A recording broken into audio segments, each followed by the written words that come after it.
All right, welcome to the Wrestling Vault's first installation of Coach's Corner.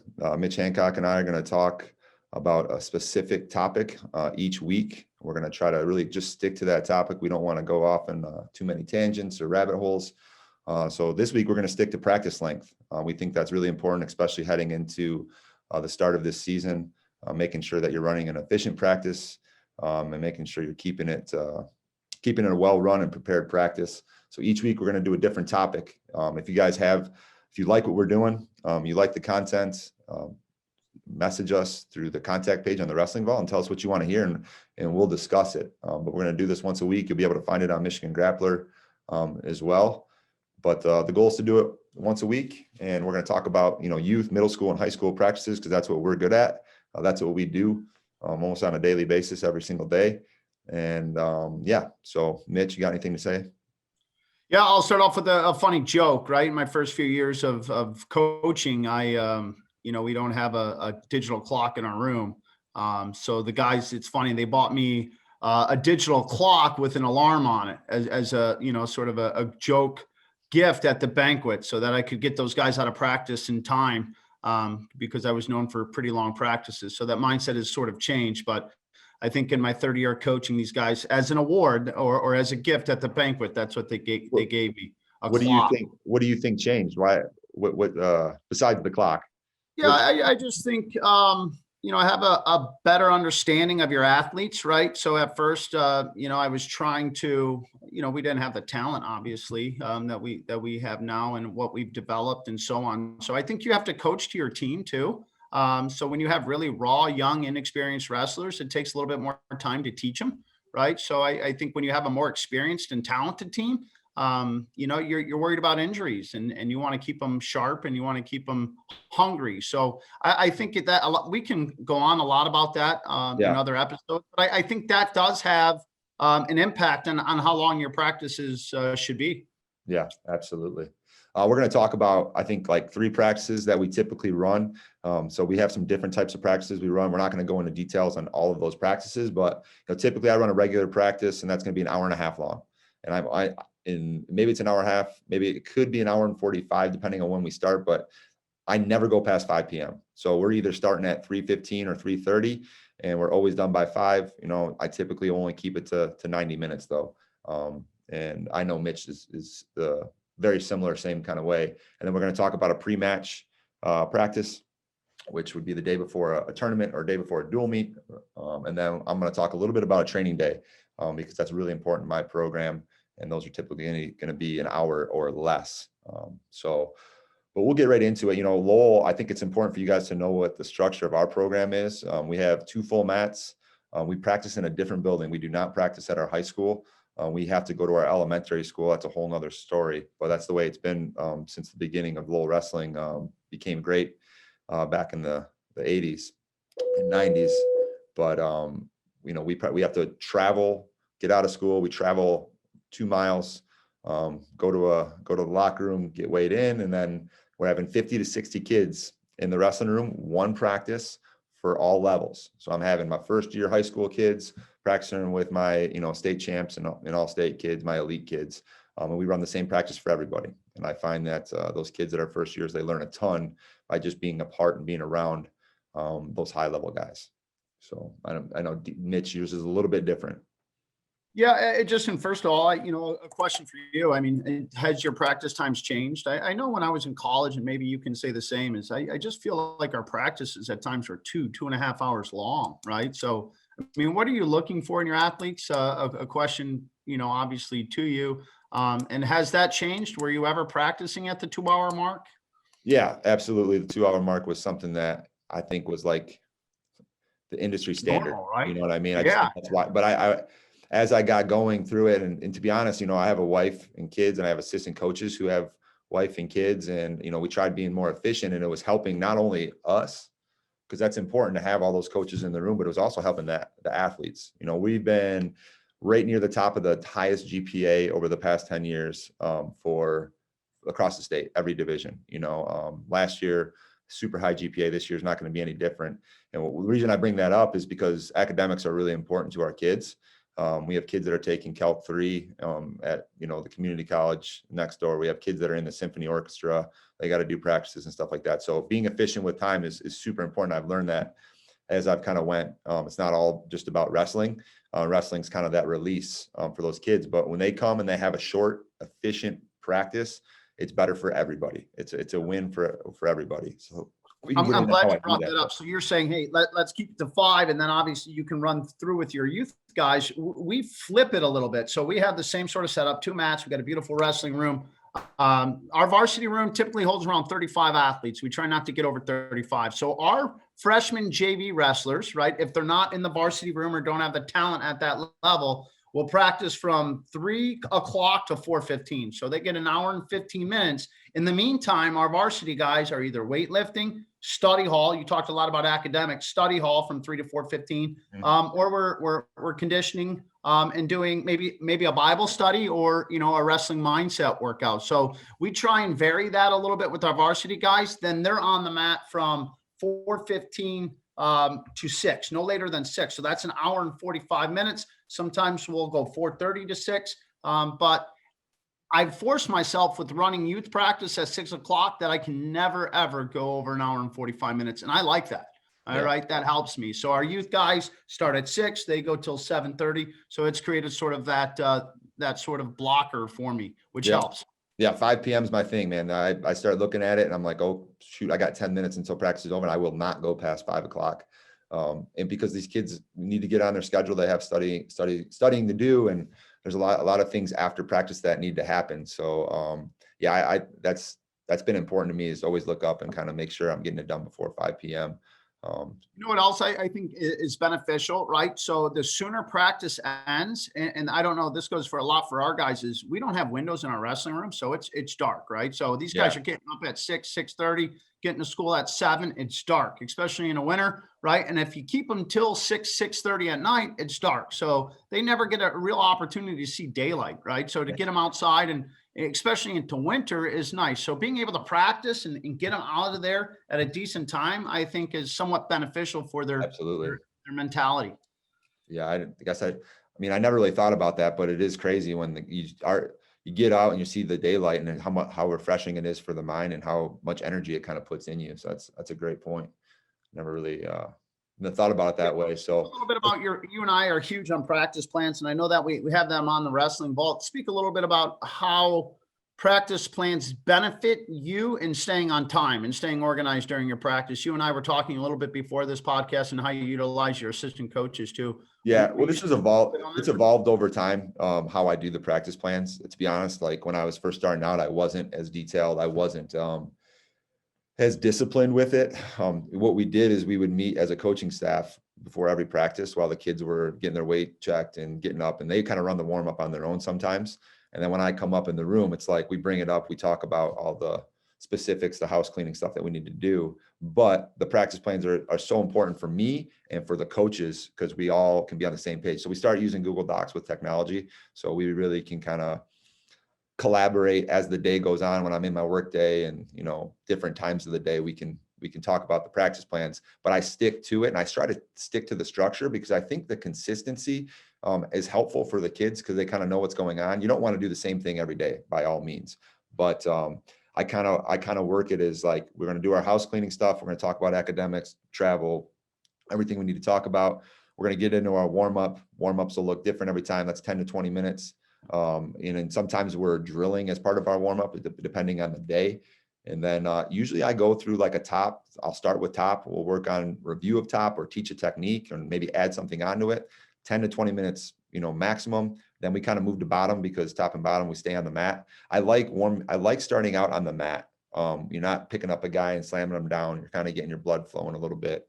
And then to be honest with you, there's a lot of detail that goes into top and bottom, and you need such a good partner. If you do that stuff towards the end of practice, I really find that you're not getting the best out of your kids with that stuff. And then we kind of usually move to neutral. And then by that time, we're sweating, we're moving.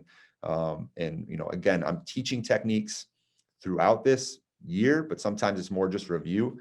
I think it's something important to know is I don't really ever teach, and I don't know about you, I never teach more than 3 techniques in a practice.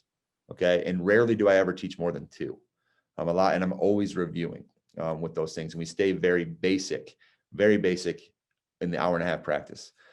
The things that happen for individual wrestlers, and you touched on this earlier, knowing your athletes, the individualized time comes before practice, comes after practice, through a phone call, through video. Those things happen outside of practice with different coaches. That's why it's really important to have a lot of coaches in the room and creating relationships, because that's where, like, hey, this kid is got a knack for a lat drop. We're not going to teach a lat drop to every kid on the team.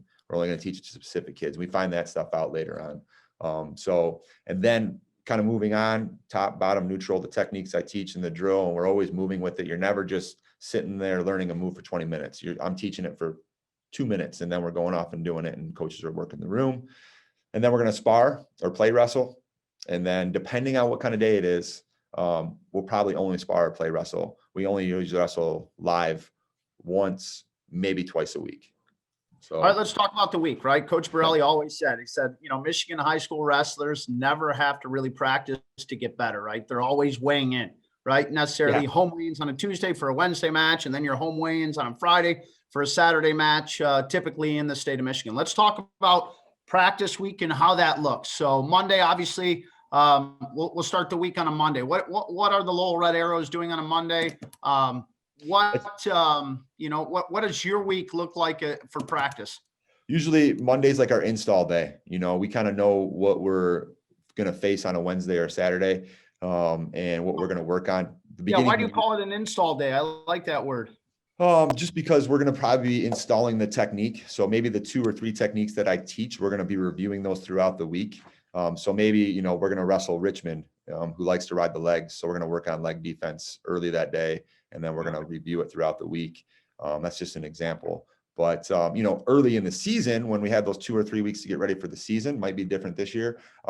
We're doing our basic program-wide techniques that we're going to install and review for the rest of the week. So that'll be like, working on a stance, working on a penetration step, things that are very. How long is your Monday, your hard day? Is that your long wrestling day? No, kids know in Lowell that Tuesdays are the day. Tuesdays are training day. So everybody gets nervous for a Tuesday. Sort of like the red flag Iowa days, right? You walk into an Iowa room and there's a red flag hanging from the ceiling. It's a difficult day. Yeah. I mean, it's almost every Tuesday that we're going to train. Okay. Do you have matches on Wednesdays, or you guys typically wrestles on Thursdays? Well, so our league did Wednesdays, but we only did like 2 of them because we did quads, or 3 of them. So most of our Wednesdays were wide open, and we don't typically, it's the way it's been for the last 2 or 3 years. We had nothing Wednesday. Everything was Friday, Saturday. So that allowed us to train through the week. Now we have a lot of kids. We have 3 different teams. So a lot of times our B team will wrestle our league duels, or we're training through the Wednesday. So we're going to train on Tuesday. They're going to be sore, and they know they're not going to wrestle at their best on Wednesday. And we just know that, but there's more to it. We want to win a league championship, but we also want to be ready in March.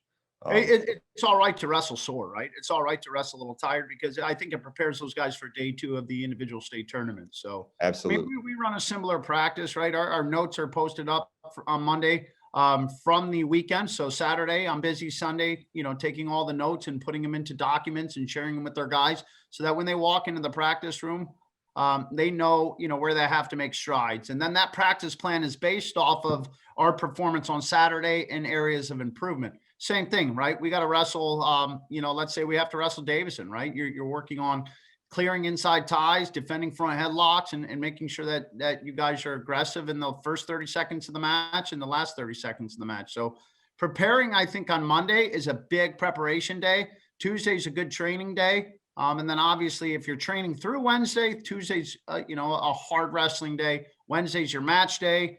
Typically kids in high school today get 1 or 2 matches, which isn't a huge load, right, for a Wednesday. And then you're back in the room Thursday, making adjustments, preparing for the weekend. Yeah. Right. So is Thursday, what does Thursday look for you guys? Yeah. So Thursday is more of the review of the install from Monday. Also kind of licking our wounds from Tuesday and Wednesday, because kids are usually still sore from the Tuesday practice. And there's usually a lift in there as well, somewhere on a Monday or a Tuesday, or sometimes on a Sunday, depending.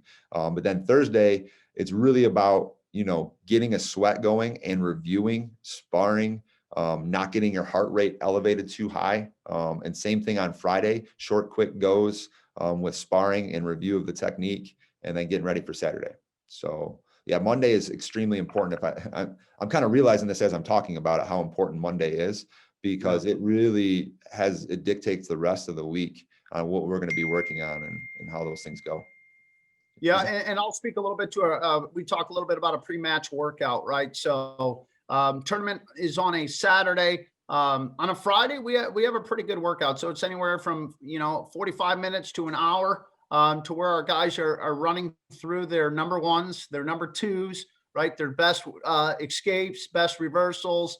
So you're basically putting a 45-minute to an hour workout, really, really structured from top to bottom. And having them get their heart rates up, get a sweat going so they can make weight if it's a home weigh-in on Friday for Saturday's tournament. And you're also trying to get their heart rate up a little bit. I've always found in my 15 years of wrestling that it's important, or coaching, that it's important to have them live wrestle just a little bit prior to Saturday. I remember one year, right? We went through a drill day on a Friday, and all we did was drill. We didn't do any situation goes, no live wrestling. And my guys that Saturday morning, individual regional day, wanted to drill. They didn't want to live wrestle. So, I mean, it really impacted us. And since that time, I've sort of changed that mindset to where I do short goes, right? 15-second goes or 30-second goes. Don't need to do a 6-minute match, but I believe they have to do some live wrestling on that pre-match workout day. I can't agree. I couldn't agree more. We're almost the exact same. It's just, I'm not teaching anything. I'm not going in the middle of the room. I'm just calling things off based on what I've showed on Monday and kind of throughout the week as we do our practices. I'm just calling things off, and guys already know what to do. So it's not this monotonous, boring practice. And then we get through those short goes and they feel good, because it's almost like you want your athletes to want to go a little bit more, and you got to pull them back. So it's good to get the heart rate up, wrestle live, like you said, but you got to pull back. And I think that's the key. That's the secret sauce, is like how to pull back on practices, and having the discipline as a coach to pull back, because you see your guys going and they're going at it. You kind of want to let them just go. It's like, wow, let's watch them go, but you got to pull that back. And the other thing I want to get at real quick is I'm the master at creating too large of a practice plan to where I will not get through everything. And that's all right. It took me for a while. It was really hard for me not to accomplish everything on my practice plan, but it's just like being a teacher. There's certain things you're not going to get through during the class period that you're going to have to push to the next day. And just keep in mind, and it took me a lot of time to remember that, is that I can push that stuff to the next day if need be. Or right, if you have an individual athlete, stay after practice and let's work on some things. Well, I'll say this too, to piggyback off that is what's made my practice plan so important, and using the Google Docs, is because I have that stuff documented. So it's really easy to go back, and I'll highlight at the end of practice, like what I didn't get done. Cause there's always half my practice plan doesn't get done, and I'm totally okay with it. But then I know I'm either pushing that to next week, or somehow I kind of find a way and the next practice just to add it in or something like that. But that's really important, why you document things, why you write things down, because then you don't lose track of them, and you just get better year to year too. Yeah. And for our viewers today, keep in mind, we have 2 weeks of practice plans up on the Wrestling Vault for you to look at, right? Don't have to copy them. Don't have to utilize them. It just gives you an idea of what our practices look like and how they're structured. So if you aren't a big proponent of practice plans, I think you should reconsider, take a look at them, create your own, and make them unique for your program, your club, or your team. Really, they're not difficult to do. It's just kind of spewing things down. And once, I have I don't know if they're on there yet, but we're posting our kind of the shell that we use. Mine's a little bit different than yours as far as my outline that I use on a typical week. And that always changes a little bit, and yours is just a little bit different. So I know there's a lot that you do as far as posting those things, and we can get into that maybe in a different day. We just want to keep it to the practice length and how to run a kind of efficient practice. Cause we really feel, we haven't talked about this as much, but I really feel like running efficient practice is important. It's imperative that you do it for the sport of wrestling, for the kids, because kids they'll die out. They'll burn out. They don't want to be at those long, boring practices. And when they're efficient and they're wanting more, it's better for everybody. And especially my coaching staff. It's really hard to find coaches. And if you're keeping efficient practices, coaches know that, hey, they're going to be home for dinner by 6 o'clock or whenever that is. It's important to them, and they can justify it to their significant other. And that's really important. Yeah, and that's a great point. You have a lot of parents sitting in a parking lot in cars, right? And when they're waiting 30, 45 minutes every day for their son to walk out, it starts to rub people the wrong way. So, and it, like I said before, it took me a long time to recognize that. So hopefully this segment here has helped our listeners and in being able to obviously plan a practice that's well organized, structured, and somewhat short, right? Yeah. And this is the video portion. We're going to put the outline of this vlog on the website, so you guys can have the notes. And you got, again, if you want us to go deeper into a topic, message us, let us know. We'll get to it next week, and we'll get it posted for you guys. So awesome. Check out the Wrestling Vault, visit the vault. If you have any questions, email us, let us know. We're here for you guys. And we just thank you for tuning in. Yeah. Awesome. Good luck in 2021. Happy New Year.